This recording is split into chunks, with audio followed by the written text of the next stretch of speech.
Have drones suddenly become highly effective at thwarting Western air defenses? And what does this mean for the coordination among countries hostile to the West? I'm Paul, U.S. Army combat veteran. Let's talk about this interesting story. It's actually a series of stories that we're kind of going to draw some threads around. And the first of which is a story from about 3 days ago. And this is a reported shoot down of an unknown drone type that was shot down over Kiev, but it was reportedly flying at an altitude of just 20 to 30 meters. And 20 to 30 meters is so incredibly low for a strategic weapon, for almost any aircraft to fly other than perhaps a helicopter. And because, one, it's dangerous. 20 to 30 meters is the height of a relatively large building, right? 20 to 30 meters is just the undulation of terrain. And this would mean that at heights that low, it would probably be difficult for radar systems to even detect an aircraft flying at that low a height. And this isn't the first time we've seen this from Russia. Russia, according to a number of sources, including literal leaked video, showing that Russia's been sending its cruise missiles on flight trajectories way lower than anyone expected. Here is a clip of a fisherman in the Caspian Sea who recorded 2 Russian cruise missiles. Ракета, ё-моё, вон она одна. Где? Вот. I mean, look at how low that is. That is, again, if that is at the height, it appears, of like a commercial fishing vessel. I mean, look at that, how low that is. That is so low that, again, if you were like a shipping vessel or something like that, you might even, the missile may even hit that. It's so incredibly low. And my theory is that the reason is because it is lower than Western radar systems can meaningfully detect. Again, because it is at a height of the undulation of terrain, it's at a height that you would see flocks of birds fly. It's at a height you would expect, again, like I said, an antenna on a cargo vessel. All of those things could thwart or sort of the radar. If it were even detected, it may look like one of those things. Now, before we talk about the other conflict where you're seeing this kind of unusually effective drone, I wanted to quick mention combatvetnews.com. You guys know that I'm a fully independent creator, right? Other than YouTube's demonetization policies, which won't let me show any combat footage of any kind, I'm able to do this fully independently in terms of what I say and the opinions I give. And that's because I have you guys who support me. So if you want to support the channel, you could become a member at combatvetnews.com. We just dropped one of our members only videos. It is probably the most skilled infantryman I have ever seen.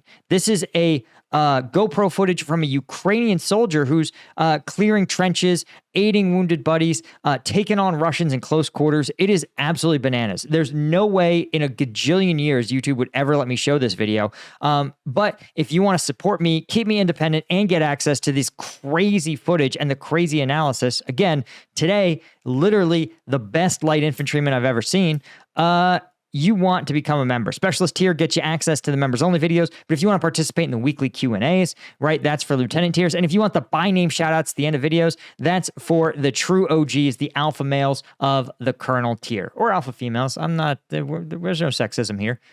So check us out, combatvetnews.com.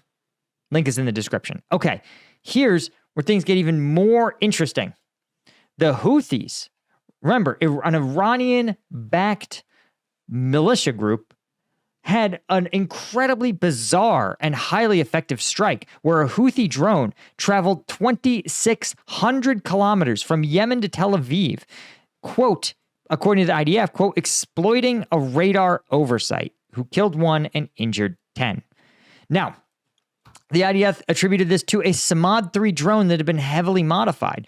And is the thing that makes this story crazy is that it penetrated Israel's Iron Dome, the top tier system for air defenses. And remember, the Iron Dome is calibrated to take on a myriad of threats that even standard missile defenses aren't really meant for, right? The Iron Dome is meant to take on homemade rockets, small drones, low-flying aircraft. It's meant to handle all of it. And the fact that this drone was able to skirt it is a really, really bizarre sign of changing drone tech. And so on one hand, the IDF says, no, remember, guys, the IDF is not going to sit there and say, good job, you beat us, or this technology completely thwarted us, right? They're going to try to obfuscate the truth, because the part of what makes missile defense systems effective is the belief that firing missiles into them is a waste of time. There's almost no such thing as an impenetrable missile defense shield, as we've talked about in both Ukraine and Russia figured out that flights of drones can overwhelm missile defense systems, and that's how they will launch successful drone strikes. But the IDF is not going to hand them a win. So bear that in mind when we talk about this statement here, right? The IDF describes the drone flying at an unbelievably convoluted flight path, flying through Sudan for a long time, getting to southern Egypt, from southern Egypt flying north all the way to the Sinai, then cutting east into the Mediterranean. The Mediterranean, the drone cut slightly south and hit Tel Aviv as it got closer to the Israeli coastline. Right? The path had this drone travel 2,600 meters. But here's where things get real interesting, right? Countries like Sudan and Egypt, they wouldn't want this drone flying through their airspace. And they have no idea that it's a Houthi drone. So the fact that Sudan, okay, if you told me Sudan's radar system, not that great, I'd be like, all right. The fact that Egypt's radar system isn't that great, that is suspicious, especially given the fact that we know that there are U.S. forces stationed in the Sinai who likely are working tirelessly to detect these sort of things. So the fact that it moved right through the Sinai and wasn't detected says there's something more going on. Now, the IDF said that Iran and their Houthi allies replaced the original engine of a Samad 3 drone to travel the extra distance and better deceive Israel with its trajectory.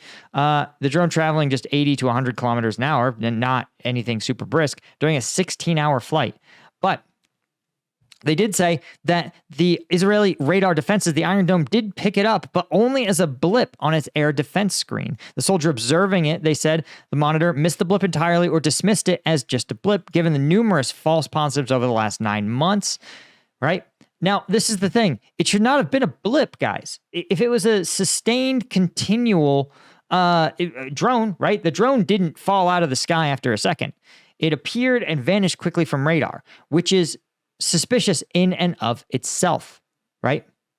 There was also, of course, another drone attack, a distraction drone on the opposite side of Israel, likely trying to distract the radar operator. The IDF actually didn't provide an exact explanation for the radar failure, but they said it was not considered a significantly unprofessional miss, but a low-grade error that, given the circumstances, could have happened to almost any operator.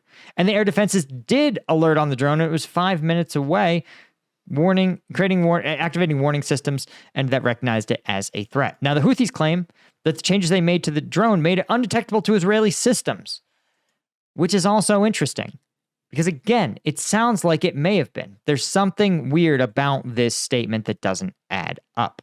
Unless, of course, you consider the fact that, as we've seen in other instances, that it appears that tactics that Russia is refining against Western air defenses in Ukraine, it is sharing with Iran, because we know that Iran has provided a lot of the technical expertise and even a lot of the manufacturing expertise for Russia to manufacture their Shahed drones. The Shahed drones have been a staple of Russian tactics here because they are both very inexpensive and, when massed together, can be very effective at hitting targets, particularly strategic targets in Ukraine, like energy infrastructure. So one of the other side of the deals is that Russia is likely providing Iran with, of course, money. It's probably providing Iran with some level of expertise in either drone production or possibly other areas where Iran really wants to expand, like cyber warfare or nuclear capabilities. But I suspect that some of the things that Russia is providing is actually tactics, is the how-to of thwarting Western air defenses. Because again, Russia is gathering a boatload of data about the way Western countries' systems operate. Now, Ukraine isn't operating with the top of the line stuff that, again, the US forces in the region are likely using, or the Israelis use in the Iron Dome, but the principles seem like they may be sound. And I strongly suspect that given that we've established that Russia flies these very, very low flying systems to basically get to thwart radar detection until they are too close to respond, I think that this tactic got exported to Iran, who in turn exported it to the Houthis. And the Houthis said, all right, let's give this bad boy a shot. We're going to fly this drone through some easy air defenses like Sudan's, and then we're going to fly it through some real tough air defenses like the Sinai, the Mediterranean Sea. Remember, guys, U.S. forces have firmly established they are absolutely willing to shoot down these defensive drones. U.S. forces and other allies in the region, zero qualms. If they detect a drone, they will fire upon it because, as long as they can verify it's not friendly, because, again, this is solely a defensive operation against unmanned aircraft. So the fact that this aircraft managed to thwart all of those defenses and was only detected as a brief blip on an Israeli radar should say to anyone that they've figured out something. And the fact that the Houthis are doing it should tell you that it's not technically sophisticated, right? It's not like the Houthis are going to be out there putting on stealth coatings or designing a super, super edgy stealth drone. Instead, the Houthis may have literally just found out, hey, listen, you can just fly this thing really low. And one of the reasons aircraft fly so high is because when you fly higher, the air is appreciably thinner, there's less air resistance, and it enables a more efficient flight. It also, of course, allows for more, it also allows you to comfortably clear obstacles on the ground, for example, when you fly beyond a certain, beyond, a few thousand feet. And you also have these situations where you're better able to conduct air traffic control, right? You can literally start to layer aircraft. There's also reasons that are sort of slightly less tactical. It's harder to hear an aircraft, right? We heard those cruise missiles. You couldn't miss them as they flew by those fishermen. And by flying at a really high altitude, the aircraft oftentimes can't be audibly detected, or at least not audibly detected as well. All of that seems to have gone out the door, and they say, listen, if we fly lower, yeah, we burn more fuel, right? We have a slightly shorter range, and yeah, we're going to get heard by people on the ground, but man, we can thwart these sophisticated radar systems. And so this, I think, is a huge story that is quietly working its way through the West. And undoubtedly, it's not being covered that much because it's hard to explain why it's such a big deal. But I can promise you in the Pentagon, there are some real people who are out here sweating bullets over this change. Anyway, guys, that's all I had. Be sure to join us on combatvetnews.com. A huge thank you to Bill Collier, Robin Colburn, Gaius Marning, Eugenia Questek, Chris Gorsuch, and Fran Zacharias for being members, and the lieutenant tier members. Could not do this without you guys. I appreciate all of you so much, and I hope you join me over there to check out this absolutely crazy video that just dropped today and to support me. Link is in the description. You can also, of course, subscribe to the channel and like the video. Thanks so much. Cheers.